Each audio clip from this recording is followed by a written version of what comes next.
طيب. So there's so many problems that are caused by love relationships that are outside of marriage. The least of them is the person becomes a zombie who can't think about anything but the person that they're in love with.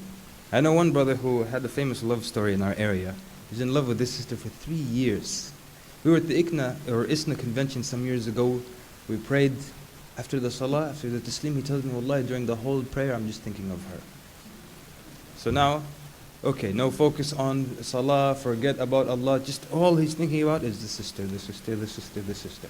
So this is the worst case. The least case is that you'll just become like that, a mindless zombie. You can't think straight. But the reality is we have so many horror stories when it comes to love relationships. And if these stories were about people who didn't pray and things of that sort, it wouldn't be scary. But the reality is many of the people we consider to be good brothers and sisters have fallen into these things. So many times I get emails from sisters who are active in da'wah, for example, who will say, I started giving da'wah to some young man and now I'm emotionally attached to him. Or a brother who will start giving da'wah and then they will become emotionally attached as well. And stories of pregnancies from the religious people, yani. These things happen. And there is a tension between men and women. So you can't expect that you can mingle with women and sisters will mingle with men and that nothing will happen. Because that's not true, because there's a tension that naturally occurs between men and women. There's a story they say about, okay, well, I'll see if I can come back to that. But a story narrated by Ibn al-Jawzi, rahimahullah, in his book Al-Muntazam. He says that at some point in history, the Muslims had surrounded Rome, the Europeans, in a fort, a very strong fort of theirs. So they put it under siege, and they stayed there for a long time. He says one of those days, one of the European women, she peered over the wall of the fort, and one of the Muslims, his name is Ibn Abdul Rahim, he saw her, so he became attracted to her. So he asked her, he said, كيف السبيل إليك? He says, how do I get to you? So she says, there is no way for you to get to me except if you become a Christian. And if you become a Christian, I will show you a secret passage so you can come into the fort. So the man, he fell so in love with this woman that he became a Christian. Even though he was now in the middle of jihad and he was a hafiz of the Quran.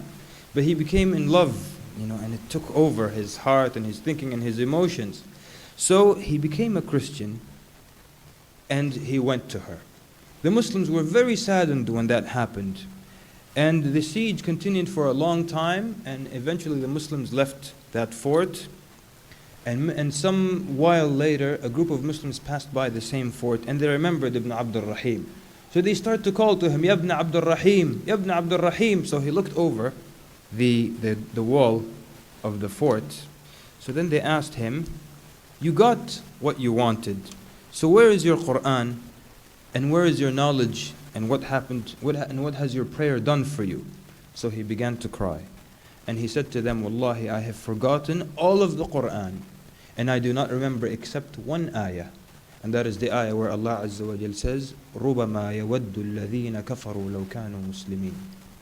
Perhaps that the non-believers will wish that they were Muslims.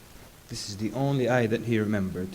But so many people, when they become in love, they think that the root of their happiness lays in getting to be with that person that they're so attached to. But these similar stories have happened today. There was one brother who he started practicing Islam, he became active in da'wah, and then one day some old female acquaintance who's a non-Muslim calls him up. So she says, it's been a long time and so on and so forth. He says, I would like to come see you. She says, well, now I'm a Muslim and I'm a practicing Muslim and I'm not able to see you. She says, I'll just pass by, we'll just talk in the car. So she came, he went down, they were talking in the car. She said, I'll just drive around. They start driving around and now he's. So then they stopped in front of a place. She said, this is my house. Why don't you just come in? So now he wants to test himself. So they went inside. The end of the story is that at the end of the story, وَالْعِيَاذُ بِاللَّهِ, they committed zina. And the thing was right after they committed zina and they got up, she looked at him and she said, Islam, huh? as an insult to the injury now. But a lot of brothers do this and a lot of sisters do this. They test their iman.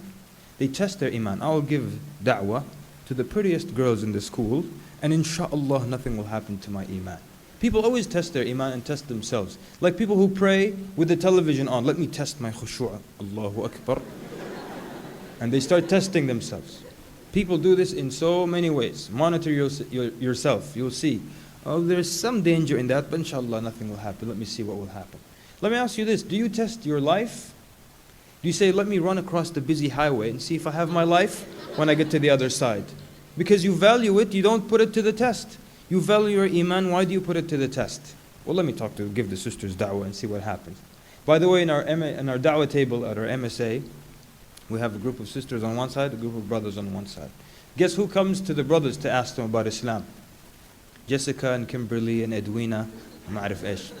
And who comes to the sisters to ask them about Islam? Chad and Brad and all those guys. So what do? We do a quick switch. Because don't be fooled, I'm working for Allah. So many times something starts out good and the shaitan turns it sour at the end. So we do the quick switch. This is Jessica, she wants to learn about Islam. I introduce her to another sister, and that's the end of that. Then there's also the famous excuse that the hearts are pure and the intentions are good.